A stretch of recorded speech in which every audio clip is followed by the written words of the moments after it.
Bonjour à toutes et à tous.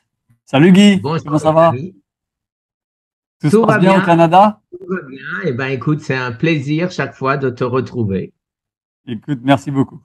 Alors, aujourd'hui, nous allons parler d'une grande nouvelle pour nous. Il y a donc notre nouveau livre en duo qui vient juste de sortir sur Amazon, en français et en anglais, et on est ravis de pouvoir vous le présenter. Voilà. Alors les amis, vous savez, comme d'habitude, j'essaye toujours de trouver de l'aide, de trouver. Et quand Fred a eu la gentillesse d'accepter de faire ce livre avec moi, j'étais bien sûr enchanté. En plus, confidentiellement, c'est lui qui a tout fait. C'est lui qui a tout fait. Il a fait la mise en page, il l'a publié, il a fait le plan, etc., etc. Moi, je me suis mis aux ordres et c'est tout. Et j'ai bien sûr participé à l'écriture du livre, Oui, bien évidemment. sûr. Donc, dans ce livre, hein, qu'est-ce que c'est un petit peu pour faire un résumé pour nos amis qui nous regardent et qui nous écoutent? On reprend bien entendu les concepts de nos deux premiers livres individuels, puisqu'on n'a rien fait de nouveau hein, depuis, hein, c'est toujours un peu la même chose. Mais on va beaucoup plus loin dans les explications. On a de nouvelles recherches pour appuyer nos dires, entre autres la fameuse étude Scott qui nous a beaucoup aidé à comprendre ce qui s'était passé. Et surtout, je crois que l'intérêt principal de ce livre, c'est la comparaison, de voir ce qu'on a fait de manière identique, ce qu'on a fait de manière différente, et pourquoi ça nous a conduit à ce résultat. Et surtout, ce que tous les médecins disent, effectivement, il y a des règles qu'on pourrait dire générales pour la guérison et il y en a des particulières à chaque cas. Par exemple, moi, et c'était pas question la viande, c'était pas question les jus. Par contre, Fred, c'était la viande et c'était les jus. Donc, on le dit toujours, il n'y a pas qu'un seul chemin qui mène à la guérison, de même que le cancer trouve toujours son chemin, mais nous avons trouvé la manière de mettre des barrages sur ces chemins. Tout à fait. Alors, on voit souvent dans les commentaires en dessous de nos vidéos des gens qui nous disent ah non, surtout pas la viande, c'est cancérigène. Et de l'autre côté, t'en as qui disent ah non, non, surtout pas se passer de viande, c'est la guérison. Le régime carnivore, c'est la guérison garantie. Et en fait, il y a pas de guérison garantie. Je vais donner un exemple extrême. Quelqu'un qui a été vegan pendant 20 ans et qui n'a pas bien su équilibrer son alimentation et qui est complètement en déficit de minéraux et principalement des vitamines et minéraux qu'on trouve dans les produits animaux, la K2, la A, etc., va bénéficier pendant un cancer d'une bonne dose de produits animaux de première qualité. D'un autre côté, quelqu'un qui a jamais mangé de légumes de sa vie, qui se nourrissait que de viande de basse qualité et de fromage en plastique comme on peut en trouver aux États-Unis, lui va bénéficier, bien entendu, d'un régime basé sur les plantes, de manière à se détoxifier, à se nettoyer. Donc, ça dépend vraiment des cas. Qui était Euh, mon cas. ouais, tout à fait. Donc, moi, j'ai été végétarien, vegan et végétarien pendant près de 10 ans. Ça m'a pas réussi. J'avais tout le temps des inflammations, j'avais perdu du poids, j'avais perdu de la masse musculaire, pris de la graisse. J'étais pas en super forme. C'est un régime qui ne m'a pas convenu, tout simplement. Donc, lorsque je me suis guéri, eh bien, je suis allé à l'opposé de ce qui m'avait fait du mal. Non pas que je dis que un régime à base de plantes fasse du mal à tout le monde, mais c'est une science, la nutrition. On ne peut pas se lancer dans des régimes sans avoir fait des recherches, sans savoir ce qu'on fait. Il y a des gens qui décident du jour au lendemain, et des fois pour de très bonnes raisons, pour des raisons éthiques, pour des raisons spirituelles, de couper complètement les produits animaux en disant je vais sauver des vies. Alors, quand on devient vegan, on ne sauve pas des vies. Le même animal va de toute façon mourir, que tu ne le manges pas. Il mourra peut-être 5 ans plus tard, mais il va mourir. Donc la vie n'est pas Il sauvée. mourra à Maintenant, l'âge où il doit mourir, hein. oui, maintenant, si on parle de maltraitance, etc., bien sûr, même nous, enfin moi en tout cas, qui consomme de la viande, je suis très sensible à la souffrance animale, à l'élevage de masse, à toutes ces horreurs qu'on peut voir dans ces grosses usines à lait et à viande. Et j'essaie de ne pas consommer du tout ce genre de produits.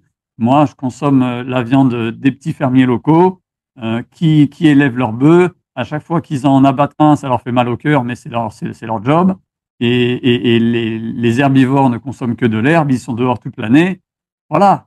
Donc, il y a vraiment une approche par rapport à la souffrance animale qui n'est pas nécessairement liée au fait de consommer de la viande ou pas. Il faut juste consommer de manière saine et de manière intelligente. Mais c'est vrai pour tout. C'est vrai pour le plastique, c'est vrai pour la viande, c'est vrai pour les déplacements en voiture et l'utilisation des énergies, des énergies sales. On peut tous faire un petit effort sur comment on consomme.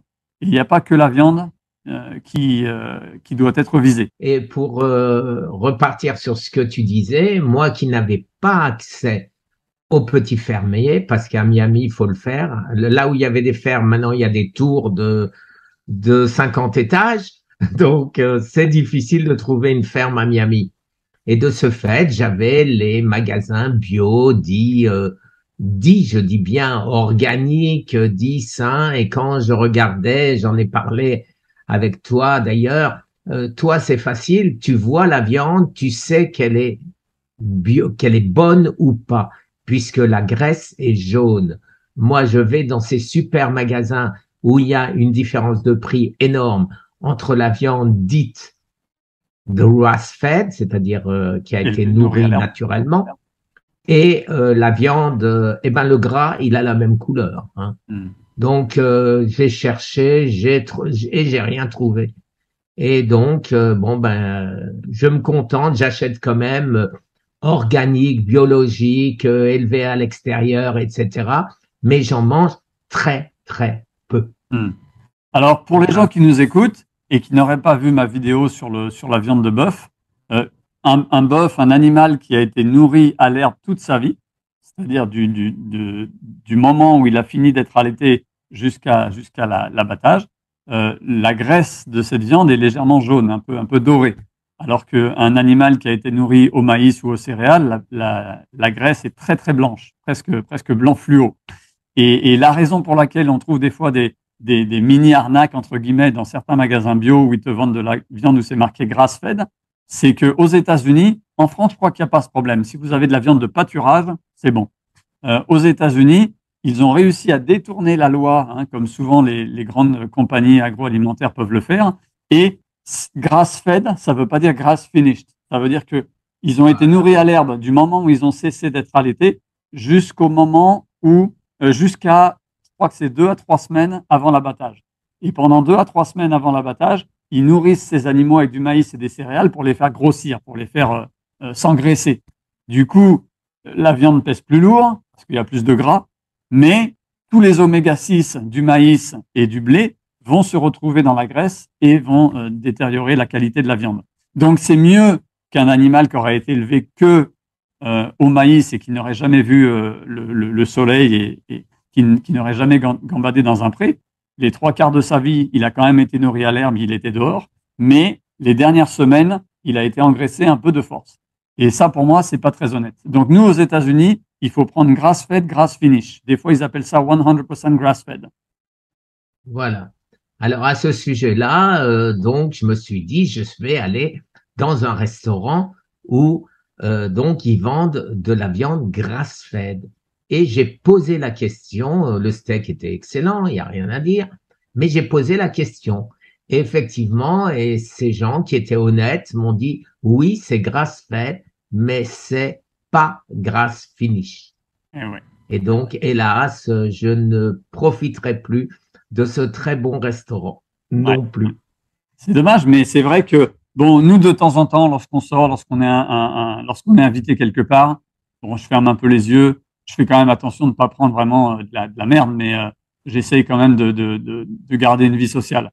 Mais tout ce qui est à la maison, c'est-à-dire 99% de mes repas, je fais très, très attention parce que c'est très facile de déséquilibrer son niveau d'oméga 3, oméga 6.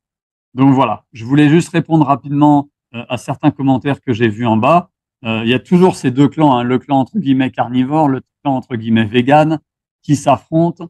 Et c'est, tu vois, pour moi, c'est un peu comme la religion. Moi qui ai fait des études de religion comparée, je n'ai jamais cherché les différences parce que c'est facile de dire moi je fais comme ça, l'autre fait comme ci, donc j'ai raison, il a tort, et de se mettre sur la gueule toute l'année. J'ai cherché les points communs. Et en cherchant les points communs, tu te rends compte qu'il il y a une trame dans toutes les religions du monde, dans toutes les philosophies. Il y a quelque chose en commun, il y a un tronc commun, et c'est lui qui est intéressant. Et c'est pareil pour la nutrition. Voilà. Qu'est-ce qu'il y a de Et commun entre les deux types d'alimentation extrêmes que sont le véganisme et le carnivorisme? C'est tout simplement le fait d'éliminer toute la nourriture transformée, la nourriture chauffée à très haute température, les produits chimiques, pesticides, fongicides, etc. Éliminer dans la mesure du possible les sucres transformés. Et voilà, on a la base. Après, il y en a un qui va consommer que des végétaux et peut-être un peu plus de céréales, l'autre qui va consommer plus de produits animaux et aucune céréale. Mais il y a quand même un point commun et c'est pour ça que les gens vont mieux qu'ils deviennent véganes ou qu'ils deviennent carnivores. Mais ça, c'est du court terme. Les régimes, c'est du court terme. Et on n'a pas besoin de régime, on a besoin d'une hygiène de vie. Et donc, quelque chose qu'on peut suivre sur le long terme.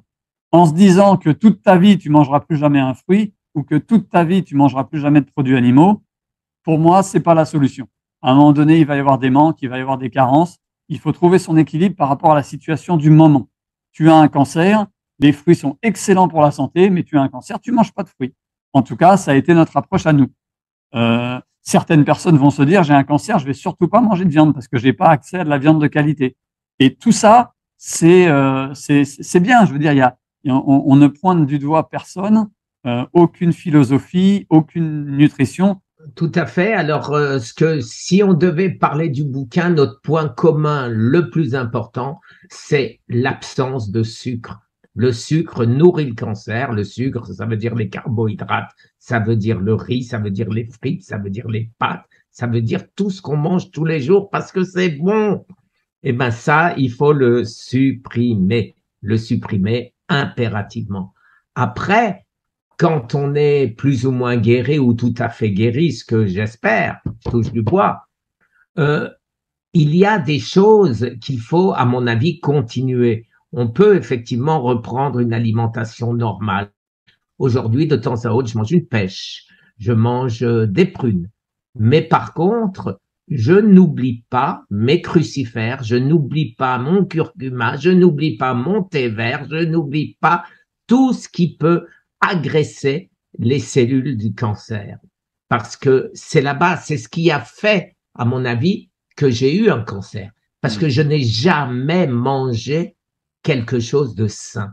Et aujourd'hui, même quand je mange un bout de fromage, eh ben, avant, j'ai mangé mes pousses de brocoli ou du chou-fleur ou quelque chose qui va aider mon corps à rester 100% cancer-free. Tout à fait. Et tu en parles d'ailleurs dans le livre. Hein. Tu dis qu'il y a souvent des gens qui te demandent, une fois guéri, est-ce qu'on peut reprendre une alimentation normale? Alors ça dépend de ce qu'on appelle normal. Si normal, c'est la même merde qui t'a donné un cancer, évidemment, il vaut mieux éviter. Le système immunitaire a été affaibli, il y a des grosses inflammations. Et si on continue, ou plutôt si on reprend l'hygiène de vie qu'on avait avant, bah évidemment, les mêmes causes produisant les mêmes effets, hein, il n'y a pas de miracle.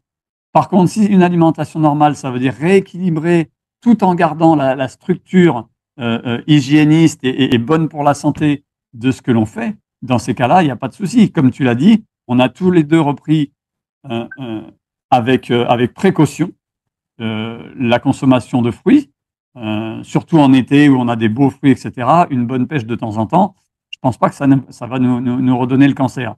Maintenant, on ne mange pas non plus 1 kilo de fruits par jour, 7 jours sur 7. C'est évident, et surtout pas 12 mois sur 12. Parce que je subodore, et encore, je donne souvent cet exemple de ce qui a pu se passer pour nos ancêtres. Hein. On prend par exemple l'époque paléolithique. On peut subodorer qu'il n'y avait pas des fruits selon où on était sur la planète. Il n'y avait pas des fruits toute l'année. Donc, est-ce que le corps est plus apte à utiliser les hydrates de carbone et principalement les fruits en été qu'en hiver? Je le pense. Après, je ne pense pas qu'il y ait d'études sur le sujet, mais c'est ma croyance. Donc, en été, je vais manger un petit peu plus de fruits. En automne, je vais peut-être manger un tout petit peu plus de légumes racines, par exemple me faire des jus de carottes. Et puis, hiver, printemps, j'arrête complètement. Ça va être vraiment basé sur les légumes. Les légumes d'hiver en hiver, les légumes de printemps au printemps, avec l'exception des jeunes pousses de brocoli qui sont vraiment notre base anti-cancer, entre guillemets, avec l'ail et le turméric, pour faire rapide au niveau des plantes. Tu as le fruit qui pousse sur le pommier, la pomme du pommier, et celle-là, on peut la manger. Le pommier, il a 50 ans.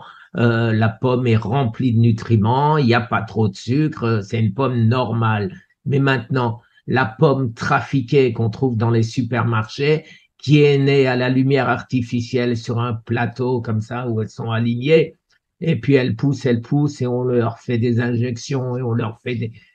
Celle-là, évidemment que non, même si c'est la saison. Bien sûr. Donc moi, je vois plus le fruit naturel organique ou le fruit trafiqué. Et Ouais. le fruit trafiqué, c'est pour ça que moi, je dis, je ne mange pas de fruits parce que je pense objectivement que dans les supermarchés où ils truquent un peu les choses en prenant des voies détournées, comme pour la viande, eh ben, j'évite. Donc, j'ai évité les fruits. Aujourd'hui, je suis au Québec. Au Québec, ils sont moins, il y a des petits producteurs que les magasins achètent à ces petits producteurs. Et donc, je mange aujourd'hui des prunes parce qu'elles sont un peu aigres. Donc, je me doute quand c'est un peu aigre, eh ben, il y a moins de sucre, Mhm. évidemment. Et je mange des pêches dont Servan Schreiber disait que c'était anti-cancéreux. Mais donc, je m'offre de temps à autre une pêche ou un brugnon parce que je Mhm. préfère, j'aime pas la peau des pêches. Ouais, tout à fait. Mais dans tout ce qu'on fait de toute façon, et bien entendu, chacun fera selon son budget, hein, c'est tout à fait compréhensible, toujours essayer de prendre la meilleure qualité que vous puissiez vous offrir financièrement. Tout le monde ne peut pas prendre bio, parfait. Allez sur le marché et allez voir un petit producteur et vous aurez des pommes, des pêches, des poires, des fruits de bien meilleure qualité. Parlez avec ce producteur. Hein, même dans les grandes villes, même en plein Paris, il y a des marchés avec des petits producteurs. Bien vous renseigner avant qu'il n'a pas été acheté ces trucs à Rungis il y a 3 heures de ça, que c'est vraiment sa production. Et puis voilà. Mais voilà, c'est possible. Donc que l'on parle de viande, que l'on parle de légumes, que l'on parle de fruits, que l'on on parle des bonnes graisses que nous consommons, dans notre esprit, c'est toujours la qualité la plus élevée que l'on puisse trouver et que l'on puisse se permettre financièrement. Alors, à ce sujet, s'il s'agit de fraises, par exemple, où les pesticides vont rentrer profondément, là, il n'y a pas moyen d'avoir des fraises propres. Par contre, quand c'est une orange, quand c'est un melon, et ben là, vous pouvez les coller dans un bain d'eau tiède avec du bicarbonate de soude qui va tout enlever. Je dis pas, et de loin pas, que ce sera aussi bon, mais vous aurez enlevé au moins 90% des pesticides. Et à ce moment-là, eh ben oui, vous pouvez vous contenter. Voilà, un concombre, oui, un brocoli, non. Tout à fait. Voilà. En Vous gros, prenez plus la peau est épaisse, plus la protection est épaisse, plus vous pouvez vous permettre de ne pas prendre bio. Moins il y a de protection, plus ça devient vraiment, vraiment indispensable. Et surtout, si vous avez ou avez eu un cancer. Ça, vous ne pouvez pas vous permettre d'avaler des absolument. pesticides, fongicides comme ça, qui vont détruire le microbiote intestinal, donc détruire le système immunitaire, donc empêcher la réparation, la régénération ou promouvoir le retour d'un cancer. Donc là, il y a vraiment des choses où il faut faire très attention. Tu as raison, Guy, tous les fruits, les légumes que l'on mange à même, sans avoir besoin d'enlever une peau, une pellicule ou une coque, ça va être très compliqué pour que ces aliments soient santé. Donc on nous dit oui, il faut manger des fruits et des légumes, c'est bon pour la santé. Oui, mais quels fruits et quels légumes? De quelle qualité? Dans quel Et type de sol quand, ont-ils été cultivés? Quand ont-ils été récoltés? tout à fait. Donc, il ne faut pas Alors, être feignant. Hein. Tout comme lorsque vous allez au supermarché, il faut regarder la liste d'ingrédients des produits que vous achetez. Idéalement, vous n'achetez que des produits où il n'y a pas de liste d'ingrédients. Du bœuf, ingrédient bœuf. Un brocoli, ingrédient brocoli. S'il y a une liste d'ingrédients, déjà, c'est suspect. Mais bon, il y a deux, trois trucs qu'on peut se permettre. Mais il faut lire cette liste d'ingrédients. Il ne faut pas être feignant. Même chose pour les fruits et les légumes. Il faut parler aux maraîchers, il faut parler aux producteurs. Lorsque vous êtes sur un marché, il faut poser des questions à la personne, il ne faut pas avoir honte, il ne faut pas être gêné. C'est votre santé, vous avez le droit de savoir ce que vous mettez dans votre bouche. alors, si vous êtes dans un supermarché, Fred nous parlait de liste. Moi, c'est pas compliqué. Je prends, par exemple, j'aime la charcuterie. Je regarde, il y a de la viande, il y a de la viande. Bon, il y a un boyau pour mettre le bon. Et ça s'arrête là, j'achète. Voilà. Des épices, et Mais c'est tout. voilà, mais s'il y a marqué nitrate, nitrite, acide, etc., maltodextrose, dextrine, c'est-à-dire une liste à rallonge, je repose, je vais pas plus loin. Je vois la liste, j'ai même pas besoin de regarder. La liste est longue, je n'achète pas. La liste est très courte, je peux acheter. Tout à fait d'accord avec toi, Guy. Si on a fait ce livre, c'est que nous sommes d'accord sur tout.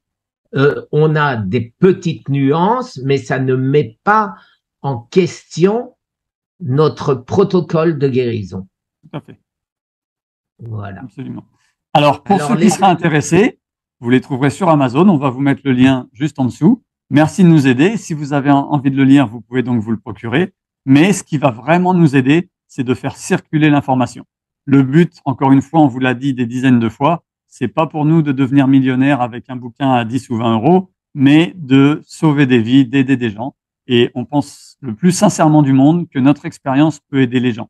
Non pas en nous copiant, mais en inspirant les gens, en leur donnant de l'espoir et surtout en les rendant curieux, en les rendant responsables de leur propre guérison et en leur donnant envie d'aller faire les recherches que nous avons faites.